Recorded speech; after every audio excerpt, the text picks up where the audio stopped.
রান্নায় সরিষার তেল ব্যবহারের কিছু উপকারিতার কথা আজকে আমি জানাবো আপনাদেরকে। হয়তো আপনি কখনোই এই কথাগুলো শুনেন নাই। আসসালামু আলাইকুম রহমতুল্লাহ। আমি মোহাম্মদ কামরুল হাসান, অ্যাগ্রোমেট থেকে।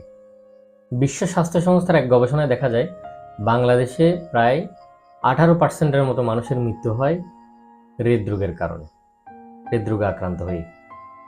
আমাদের শরীরে যখন কোলেস্টেরলের মাত্রা অনেক বেশি বেড়ে যায়, তখন আমাদের শরীরের রক্ত সঞ্চালনটা স্বাভাবিক থাকে না। তো তখনই আমাদের হৃদরোগের ঝুঁকিটা বেড়ে যায়। সরিষার তেলে স্যাচুরেটেড ফ্যাটি অ্যাসিড এবং আনস্যাচুরেটেড ফ্যাটি অ্যাসিড ভারসাম্য রক্ষা করে বিদায় এই তেলটা আমাদের শরীরের জন্য অনেক বেশি উপকারী। একটা গবেষণায় দেখা যায় সরিষার তেল নিয়মিত রান্নায় ব্যবহার করার কারণে 71% পর্যন্ত হৃদরোগের ঝুঁকি কমে যায়।